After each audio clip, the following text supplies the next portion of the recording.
Before I start, I want to thank you for organizing this, Jesus and Radhika. But although my topic isn't politics, I have to say one thing first, that Venezuela is at the vanguard of the defense of democracy, of socialism, and indeed of humanism today, now, in this world, in this year of elections that are taking place all over the place, where we see the rise of the right in Europe, in Scandinavia. Well, it's quite astounding. Switzerland, Italy, Germany, Hungary, Sweden, with the grand exception, thank God, of the Labour win in England. So what is happening in Venezuela is not just a small thing and not just something related to North America. Now, I'm going to try and share this screen. Can you see this? Can you see this? Yes, I can see. Yes, it's visible. Okay. So the other first thing I want to say is that we're looking at a new colonialism. It's a resource colonialism. It isn't necessarily to take over a land, a territory, but it's to crush the sovereignty of nations, to debilitate governments, to impose a tutelage over them. Why? Because they're looking for the natural resources and the hegemonic and economic advantages. And its tools, of course, military has always been, but now more and more corporations. And I want to stress that the only imperialist nation in the USA, and I say this for those of you who are always looking strangely at Russia and China, the only one imperialist nation is the United States, because it's the only one who has about 800 military bases around the world, and 76 of those bases are in Venezuela. In Latin America. And its military budget is unbelievable. You can't even think how much it is, about $1 trillion, and it's more than the next 10 countries. Now, the other thing that is really important to understand is that the EU and Canada have become uncritical followers of US foreign policies. This hasn't always been the case, even during the Cold War, but now they are uncritically little poodles following the US foreign policies. And what the US wants is utterly not just to buy Venezuela's oil and gas, but to utterly control the vast oil reserves of Venezuela. And what Canada wants, Canada, who is the mining capital of the world, is to control its enormous gold reserves. Now, a little bit of background that I'm sure you all know, but that the USA is a corporate state. Its core is the military-industrial complex that Eisenhower, warned about. There were 7,000 corporations in 1970s. Today, there are about 65,000. And it's really interesting what Chris Hedges says, how the corporate power in the United States has destroyed its own democracy, its own welfare state. It's gutted wars. It's looted the U.S. Treasury, because these corporations rise at the expense of democracy, even their own. And what they are doing is conducting a resource colonialism, imperialism towards Latin America, of course, with the economic weapon of the power of the dollar. And by the way, they have eroded international law. All this question about rule of law, that's nonsense, because they have made nonsense of it. And you know that over a century, the USA has looted and killed any reformist in Latin America. Now, let's look at Canada's background. The most important factor in Canadian foreign policy is its economic relationship to the USA. This seems to be the only thing that is important for foreign policy here. From 45 to the mid-50s, George Grant famously said how Canada had become a branch plant of US economy. And the Canadian elites identify themselves not with their people, not with the Canadian people, but with the elites in the USA. And all that's essential. They send their children to Harvard. They go there for their vacations. They send their lawyers there, all of this.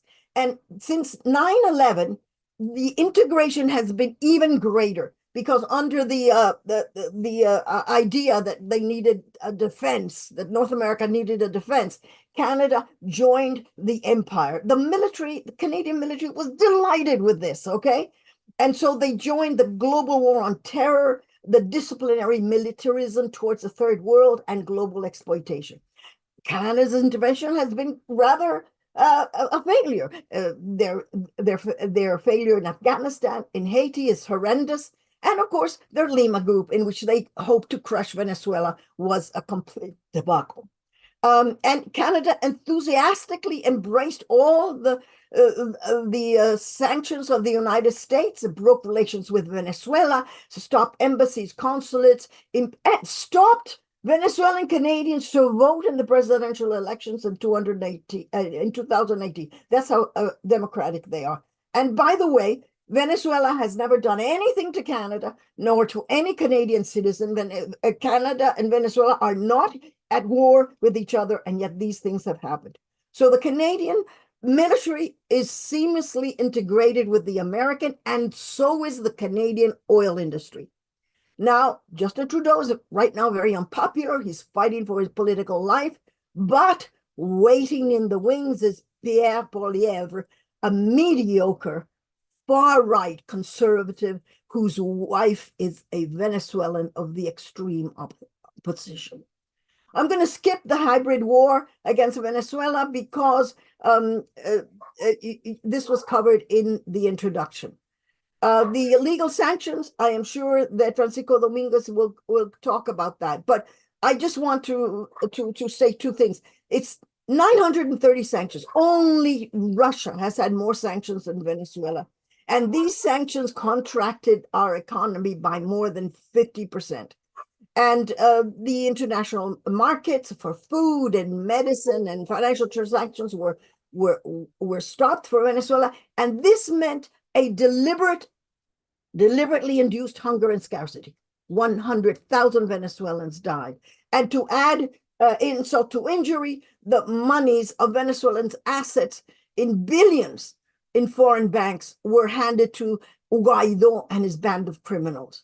And the worst thing, a crime against humanity during the COVID, USA, EU, and Canada did not allow Venezuela to buy Western vaccines. Thank God for Cuba, Russia, and China and their vaccines. Now, what are the Canadian interests? The Canadian interest is mining. The Canadian companies have sued Venezuela because it nationalized some mines, and also because it wants the private-public investments divided in 40-60, 60 being for Venezuela. And Canada is the mining headquarters of the world. They want Venezuelan gold reserves. This is the big pressure that these mining corporations have over the Ottawa. And it didn't matter, conservative or liberals, they've all shown great hostility towards Venezuela. And indeed, in 2010, Stephen Harper, the previous minister, his trade minister, admitted that the secondary goal for Canada's, of all the countries that wanted to have a free trade agreement, it wanted it with Colombia because it wanted to bolster that country's right-wing government against Venezuela. We're talking about Uribe and Duque, not Petro. I'm going to skip the presidential elections because I'm sure that William is going to talk about it. But do not believe the lies of the New York Times, even today, writing about how Nicolás Maduro is very unpopular. He leads the polls. Wherever he goes, it's hundreds and thousands who are following him. But very important, the two extreme right candidates refused to sign a declaration to say that they will respect the election results and won't incur in violence. So they're just ready to shout fraud, and they're doing it already. So violence has already started. There have been about 6 attempts to kill the president, many sabotages to the electrical system, and even the bridge over the Orinoco. And lately, Orinoco Tribune released the news that Colombian paramilitaries have been asked by right-wing groups to help them destabilize the government.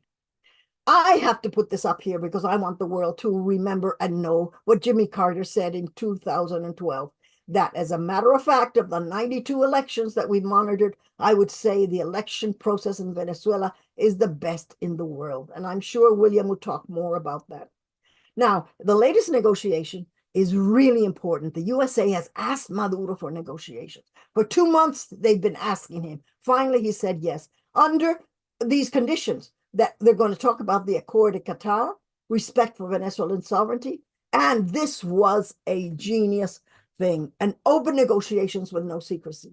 What this does is, first of all, it is the recognition of the United States as Maduro, the only president, and his government, the only government.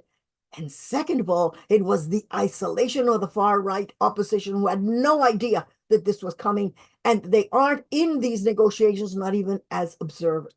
So Maduro is in a strong position. He has a window of opportunity between now and November 5th, because in this presidential year in the United States, a hike in the gasoline prices would be highly damaging to the Democratic Party. Fracking has reached its peak, and oil reserves are very low in the United States because they have released these oil reserves in order to lower the price of gas. Now, the other thing that is really interesting, because we don't really know what's happening, is that the US corporations are not monolithic. There is rivalry between them, especially between Venezuela, with respect to Venezuela.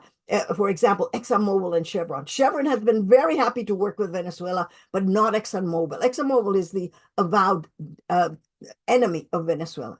Now, here is really another interesting thing this year.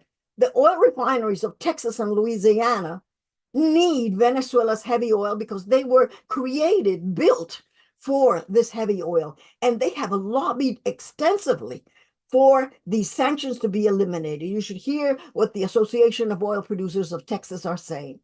And in this year, where there's going to be election, the electoral votes of Texas and Louisiana combined is 48, whereas Florida has only 30. And those 30 in Florida are never going to vote for the Democrats, ever. So I think that the Democratic Party is looking very carefully at that.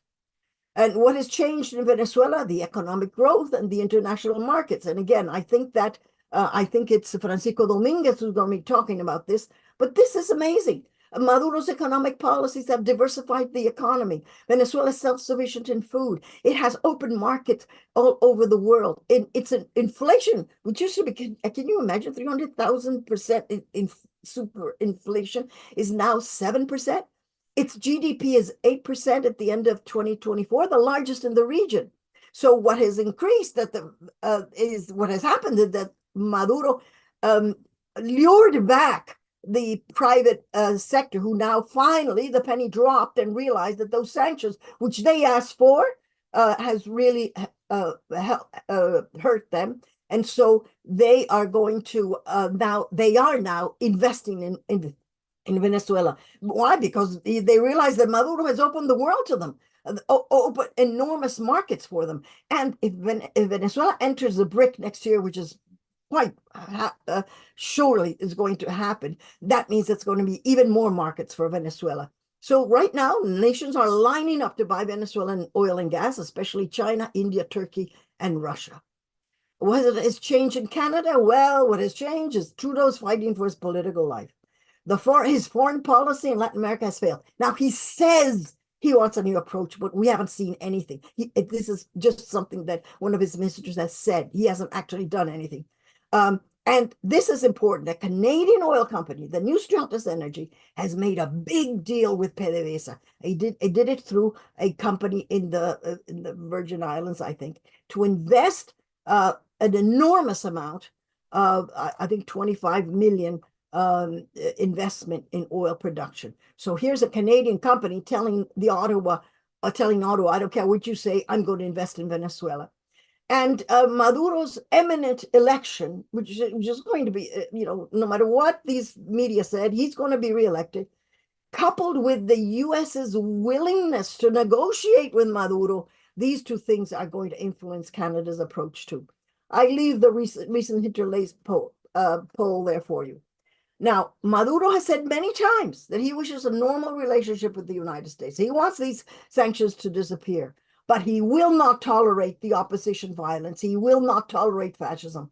And this is something he said just last week. Fascist, we will not permit this in Venezuela. Peace is going to be triumphant before, during, and after the 28th of July. And the Bolivarian Revolution is a revolución bonita, as we say, a pretty revolution, but it is not an unarmed revolution. Apart from its formidable armed forces, it has 5 million militia civilian members throughout the country keeping the peace, and they have done it. They have done some wonderful things, that militia. Now, violence threat now is internally from these far-right extremists, Maria Corina Machado, Leopoldo Lopez, Capriles, all these people. And the external threat of violence for Venezuela is ExxonMobil, who has taken over Guyana with the help of the Southern Command. We can talk about that at another time. But I just want to close with something that Harry Wilkinson said. He's a retired U.S. colonel, former chief of staff of Colin Powell. And I just want to quote it entirely. I know the Venezuelan military. I've trained some of them. Most of them, if the U.S. military arrives in Venezuela, will enter the very formidable hills with jungle backdrops. They will harass, kill, take prisoners from time to time, and in general, they will endure forever or until the gringos leave. We could remember how the North Vietnamese and the Taliban did it. So will the Venezuelans. My dear friends, we will overcome. As the Cubans say, venceremos. I am not at all worried about the elections. Wherever Nicolás Maduro shows his face, people just come out in hordes to see him. And this is not covered by the press, but it is covered by the press in Venezuela. So I think we have a lot to be thankful for and to be very hopeful for. And thank you very much for this opportunity. I'm Michael Hudson. I'm appearing here for the International Manifesto Group. If you like this video and ones like it, please subscribe.